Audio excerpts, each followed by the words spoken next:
देखिए, यहाँ लगातार सदन में जो बातें कही जाती हैं उनको पूरा नहीं किया जाता है। सबसे बड़ी बात यह कि बीजेपी ने किसानों के लिए कहा कि आय दोगुनी होगी। 2022 आ गया है और 23 शुरू हो गया। क्या भाजपा ये बताएगी कि आय किसानों की दोगुनी हो गई? और आप में से सब लोगों को याद होगा कि एक बार यहाँ कुछ अधिकारियों ने बिजली विभाग का सरकारी कर्मचारियों के प्रोविडेंट फंड को प्राइवेट कंपनी में इन्वेस्ट कर दिया था और वो प्राइवेट कंपनी फेल हो गई। उसके बाद इस सरकार ने कार्रवाई की थी और उन लोगों को जेल भेज दिया था। आज देश के सामने सबसे बड़े उद्योगपति वो एसबीआई और एलआईसी का पैसा डुबा चुके हैं। क्या उत्तर प्रदेश की सरकार ने जिस तरीके से जेल भेजा था, क्या दिल्ली की सरकार एसबीआई और एलआईसी के बड़े अधिकारियों को जेल भेजेगी कि नहीं भेजेगी? और अगर उद्योगपति दिल्ली के डूबे हैं तो उसका असर उत्तर प्रदेश में दिखाई देगा।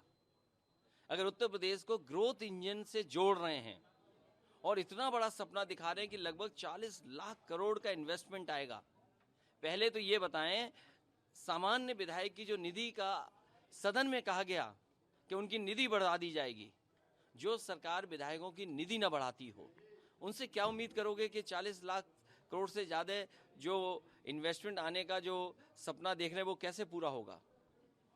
अध्यक्ष जी, सरकार के मंत्री हैं राकेश सचान, 72 प्लॉट उनके नाम थे। अब वो कह रहे हैं कि उन प्लॉटों को वापस कर देंगे और बीजेपी कह रही है कि आपके शासनकाल में उनको अलॉट किया था। देखिए, अगर पिछली सरकार के समय पे आवंटन हुआ है तो पिछली सरकार के जिन अधिकारियों ने कानून और नियमों का पालन नहीं किया है उनके खिलाफ कड़ी कार्रवाई हो, और जिन लोगों ने इस तरह से किए हैं और जिन्होंने पाए हैं उनके खिलाफ सरकार को कार्रवाई करनी चाहिए।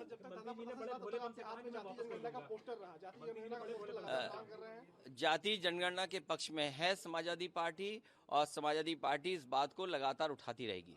सर, बिहार में जाति जनगणना हो रही है मगर उत्तर प्रदेश में योगी सरकार के मंत्री कह रहे हैं कि विपक्ष की वजह से जाति जनगणना नहीं हो पा रही। एक बार केशव जी ने कहा था कि हम चाहते हैं कि पलट गए उसके बाद। देखिए, ये जिन मंत्री का नाम ले रहे हो उनको कौन पूछता है? उन्हें पूछता कौन है? वो क्योंकि किसी की नौकरी कर रहे हैं। आप नौकरी करने की बात समझिए। जिसको फैसला लेना है वो सामने क्यों नहीं आ रहे? मुख्यमंत्री जी को स्वीकार करना चाहिए कि हाँ, हम जाति जनगणना नहीं कर सकते हैं। उनको आगे सामने कहना चाहिए। क्या अपने असिस्टेंट मंत्रियों को सामने भेज देते हैं? मुख्यमंत्री कह रहे हैं कि आय दोगुनी होगी किसानों की। मुख्यमंत्री कह रहे हैं किसानों की आय दोगुनी होगी। आलू का किसान बर्बाद हो गया, खाद महंगी है, कीटनाशक दवाइयाँ महंगी हैं, बिजली महंगी है, बिजली दे नहीं पा रहे हैं, सिंचाई का इंतजाम नहीं कर पा रहे हैं। आखिरकार किसान की आय दोगुनी कहाँ से हो गई?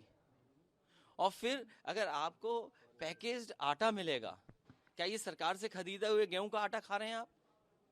जो आप रिफाइंड तेल खा रहे हैं, क्या सरकार का उसमें देन है? क्या किसके हाथ में दे दिया आपने? आपको अगर आटा खाना होगा तो हो सकता है प्राइवेट कंपनियों का आटा खाना पड़े।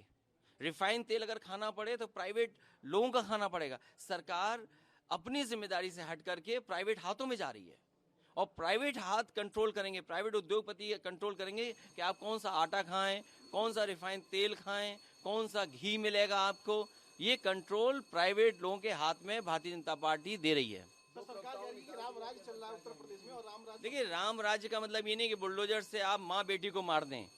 क्या राम राज्य का यही सपना है कि माँ बेटी बुलडोजर से मार दी जाएंगी, जला दी जाएंगी? क्या यही राम राज्य है?